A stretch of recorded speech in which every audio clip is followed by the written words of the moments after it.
La première mi-temps, il y a eu beaucoup plus de rythme, beaucoup plus de jeu. Et pourquoi aussi? Parce qu'à un moment donné, l'ASM menait 13-0.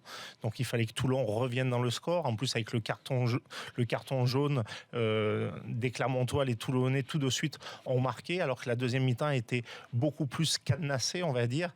Par contre, elle va faire du bien énorme moralement à l'ASM, parce qu'on avait l'habitude de dire que Clermont-Ferrand, dans les matchs de Moerté, dans les matchs très très serrés, souvent ils craquaient, et là ils ont été forts mentalement, ils ont été forts dans le bras de fer, même s'ils ont énormément subi dans les impacts, ils se sont accrochés en permanence et ils ont été très réalistes, et donc on va dire que c'est une victoire méritée, et puis surtout sur une saison exceptionnelle. Ils perdent en finale contre les Saracens. Finale européenne, ouais. Finale européenne. Par contre, on peut s'apercevoir qu'ils sont quand même plus à l'aise, l'ASM, quand ils ont le ballon que quand ils l'ont pas, parce que ça soit en finale contre les Saracens, ils avaient beaucoup subi parce que Saracens avait conservé le ballon, et là les Toulonnais, au bout de 20 minutes, quand ils ont mis la main sur le ballon, eh ben, on a pu voir les Clermontois qu'en défense, et ils préfèrent vraiment avoir le ballon qu'être défensivement. Alors sur le hashtag RMC Live, El Rai Master nous dit Clermont est la preuve qu'en sport et surtout en finale, on peut bien jouer et gagner. Alors je suis d'accord avec lui sur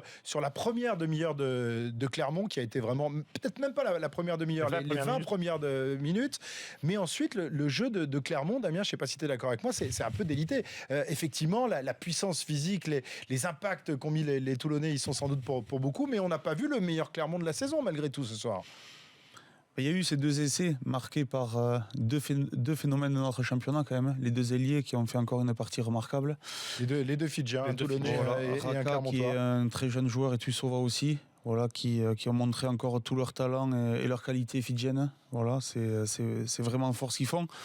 Après, c'est vrai que Clermont n'a pas maîtrisé comme ils ont maîtrisé leur rugby depuis le début de la saison.